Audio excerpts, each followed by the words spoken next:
the new tires really didn't work out for him when he switched onto the new inters at the end of the race. But for the first half of the race, he was lights out and really was commanding. And you were thinking, okay, Lance can actually win this race. There's a high percentage chance that he does this.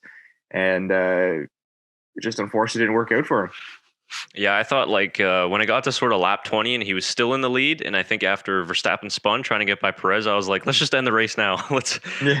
Because it was such a long way to go. It was one of the longest races I've ever watched. And you got the feeling that, okay, it's a long shot, but there's a possibility he made no mistakes. The gap was pretty decent, even though it was coming down. He still had a decent gap. The likes of Hamilton weren't really finding the groove just yet. So I was like, maybe he could do it, maybe he could do it. And then obviously it fell off. But for everybody wondering, what happened to Lance Stroll? Obviously, he was complaining about graining when he came in after the second pit stop for the fresh inters. And I was just telling you, Tyler, before we came on, I just jumped on Twitter. Let's see if there's any breaking news. And there sort of was one this morning. So I'm just going to share my screen with you here quickly, just so that we can show why the reason was that Lance Stroll was struggling so hard on that set of tires. And, the thing is that, let me just pull it up here. We weren't really sure what was going on. Did he have any damage? And it turns out that he did. So this is coming from Racing Point this morning. So they say, update, during the team's routine post-race car set down, we discovered large damage to the underside of Lance Stroll's front wing that was a significant contributor to the graining issues he experienced during his second and third stints on the intermediate tires. So both stints actually on the inters as well. So just to kind of go further down here, Lance reported poor tire performance, significant understeer and graining from lap 17 onwards in the race. Pitting for a fresh set of intermediates on the lap 36 failed to resolve the problem, with the graining becoming even more severe.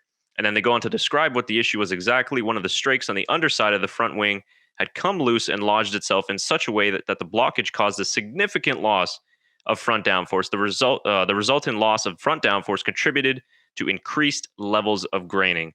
And then there's just a little bit more about the data and the fact that they couldn't visually see it, but they still obviously were able to see it in the data later on. So there's the answer of why he was struggling so much, because like we said, he came out after that second pit stop and just progressively started falling backwards and backwards. Vettel got by him, Lando Norris passed him eventually, and we were just like, what was going on? So here's the answer. Yeah, it makes a lot more sense, because it was really weird how he had such worse grading than everyone else, because it seemed like he was managing the tires very well in that first stint. And I know you were talking about on the broadcast how Racing Point can really fire their tires, get their tires really warmed up. That helped a lot during qualifying, and it helped a lot during the race too, especially the first lap. We had Racing Point 1-2 for a long, long time. And, they were thinking, oh, maybe the tires are too hot. But no, the front wing damage seemed to really hurt Lance. And I have to wonder where that exactly happened in the race, because I don't really remember him having a moment at all, or really having a chance to sustain much damage. So I don't know if he went over a curb maybe and that lodged something, or what, because it seemed that it just kind of came out of nowhere. All of a sudden he started losing time. So you have to wonder too, with all that grading problem, if they knew about this. I mean, maybe they should have taken the chance on slicks. I know they're looking to try and keep third in the constructors standings, and I know those 2 points that Lance got somewhat helped toward that. But if I was racing, I was thinking 10 laps to go, Lance is struggling so much, just stick him on a pair of softs and see how he does. Yeah, that's a good point. I mean, nobody eventually went with the gamble. We were kind of expecting it from somebody, but nobody did. I mean, there was sort of in turn 13, 14 was a little bit more standing water, so it might have been more difficult there. But we did see a dry line, and then eventually, as we'll get to probably later in the show, with Lewis Hamilton's tires basically became slicks in the end anyway. So that was just staying out long enough for that. So yeah, I agree. Why not? I mean, he finished, it was ninth in the end. So what's that, 2 points? So, I mean, I guess every point does matter, but still, they might have been able to. I think Martin Brundle was saying that fresh slicks would get 10 seconds per lap almost. Yeah, that was his prediction. And I mean, who knows? It would have been hard to pass too, because you would have to pass on a more wet part of the track, because I'm sure the defense would be just stay on the dry line for those runners on the intermediates. But it still would have made it an interesting strategy call, and who would have ducked in secondly or third to try and cover off those slicks. So it would have been an interesting strategy call. It would have shaken the race up a little bit.